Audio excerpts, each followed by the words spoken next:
Kovai collector அலுவலகம் முன் தங்களை பிரம்பு கம்புகளால் அடித்துக் கொண்டு நூதன முறையில் ஆர்ப்பாட்டம் செய்த மறுமலர்ச்சி மக்கள் இயக்கத்தினர் கட்டாய கல்வி உரிமை சட்டத்தை தமிழக அரசு நடைமுறைப்படுத்த தாமதம் செய்வதாலும் கல்வியாண்டு துவங்கி 2 மாதங்களாகியும் மத்திய அரசு நிதி விடுவிக்காத தாலும் ஏழை குழந்தைகள் சிரமப்படுகின்றனர்.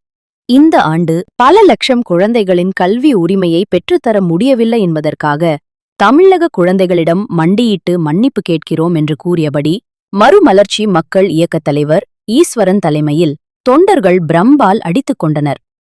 ஆர்ப்பாட்டத்தில் கந்தசாமி செல்வராஜ் துணை பொதுச் செயலாளர் மற்றும் அமைப்புச் செயலாளர்கள் மறுமலர்ச்சி மக்கள் இயக்கத்தின் நிர்வாகிகள் தொண்டர்கள் கலந்து கொண்டனர். ஏழை குழந்தைகள் கல்வியை இழந்திருக்கிறார்கள்.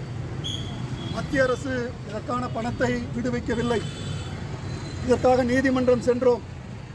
நீதிமன்றத்திலே தீர்ப்பு வந்தது.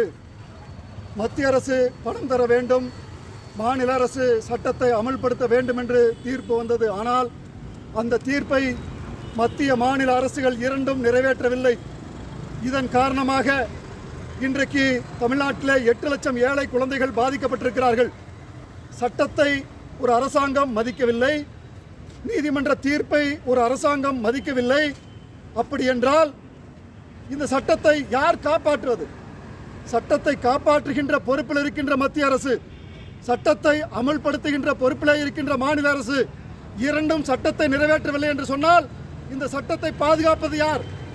2 பேருக்கும் இருக்கின்ற போட்டியில் 1.5 லட்சம் ஏழை குழந்தைகள் இன்றைக்கு பாதிக்கப்பட்டிருக்கிறார்கள். 5 லட்சம் ஏழை குழந்தைகள் பள்ளிகளிலே பணம் கட்ட முடியாமல் தவிக்கிறார்கள். நான் கேட்கிறேன், இந்த குழந்தைகள் மீது கொஞ்சம் கூட அக்கறை இல்லையா? இந்த குழந்தைகள் பாவம் இல்லையா? பிரதமர் மோடி அவர்களே, முதலமைச்சர் ஸ்டாலின் அவர்களே,